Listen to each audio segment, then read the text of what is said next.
Alright, away we go with Module 7 this week. I call this project a Starry Night Exploration.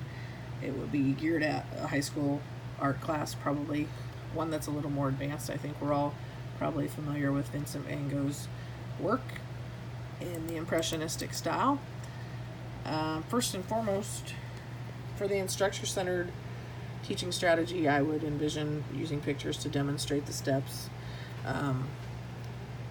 So in that, present the kids with the work, talk about the styles of Impressionism and the characteristics of that, have a predetermined grid-like system based on how many kids are in the class, assign them each section, and when we're done, we glue this thing all back together and hopefully looks as accurate as possible. Very controlled by the instructor. Second one, for an interactive approach, I saw it as more of a hands-on, active participation sort of method for me that I could encourage the kids, like maybe let's do something really irregular when we tear this thing apart.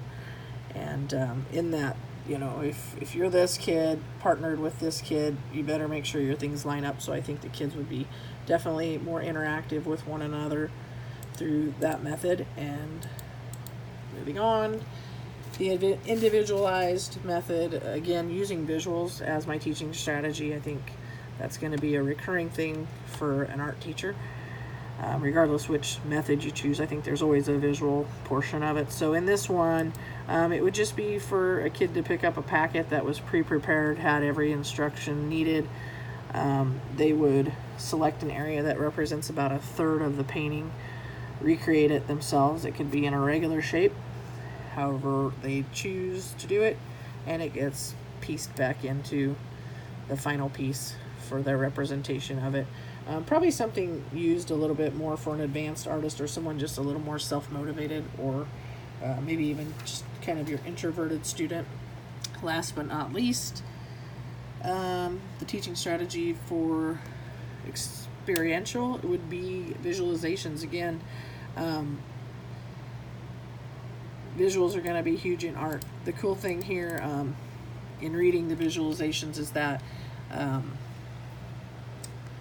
it's about recreating an experience, and the Impressionists were known for plein air, which was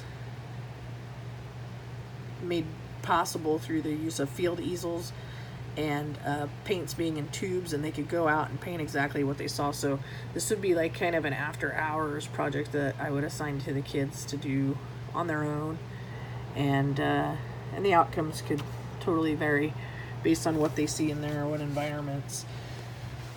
As for struggles I face considering these 4 ways, again, not to be redundant, but art is always going to be one of those visual things, and I think the use of visuals is going to be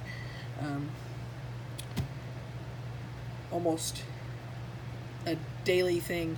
Some projects, you know, we may want to manage more than others, and some styles of teaching are fantastic because they encourage the students to be a little bit more self-motivated. But when we want to control and have our thumb on every part of the process, sometimes it's hard, and we just want to learn to let go and let them sink or swim, so to speak, and everybody learns differently. So I think for that takeaway, it's just being open to a style, even if it's not my strong suit, you know, that it might be effective because someone else can learn that way, even though it might not be my favorite method of teaching.